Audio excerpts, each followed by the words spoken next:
Tout ce qu'on dit de la charité, on peut le dire de l'humilité.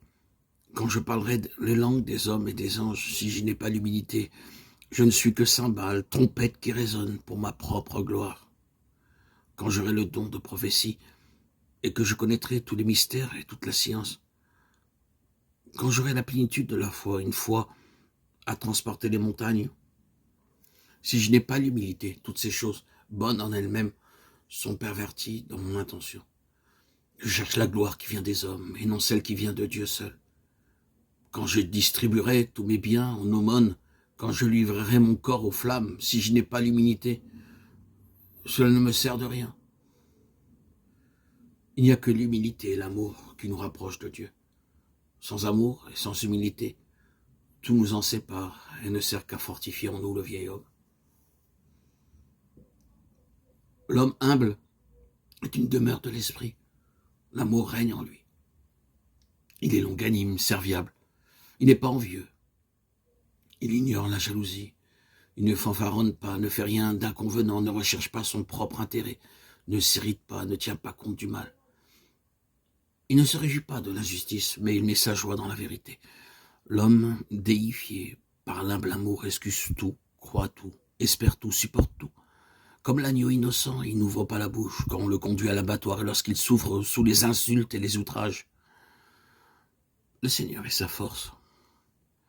Le Père est toujours avec lui et il prie pour le pardon, le salut de ses ennemis. L'homme humble ne se soucie surtout pas de paraître spirituel aux yeux des autres.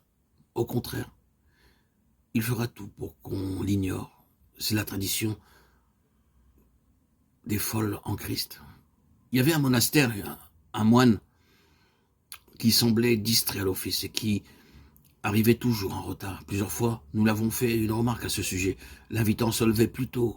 Après sa mort, nous avons appris que ce moine veillait toutes les nuits et ne s'accordait qu'1 ou 2 heures de repos. C'est son père spirituel qui lui avait demandé d'agir ainsi pour garder l'humilité. L'humilité nous délivre du souci de plaire aux hommes ou de la vanité de leur déplaire. Ce qui est, ce qui n'est pas, n'est pas. Si tu fais le bien, n'en parle à personne. Un peu de vanité te fait perdre tout le mérite de tes œuvres. Ne dis rien aux autres de tes jeûnes, de tes veilles, de ton labeur. Agis dans le secret. Ton Père, qui voit dans le secret, te le rendra.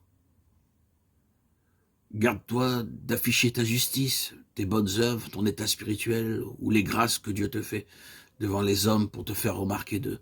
Ce serait perdre toute récompense auprès de ton Père qui est dans les cieux. Matthieu 6, 1, 4. Si tu fais toutes choses dans le secret sans souci d'être reconnu, tu ne tendras pas à goûter la douceur de l'amour.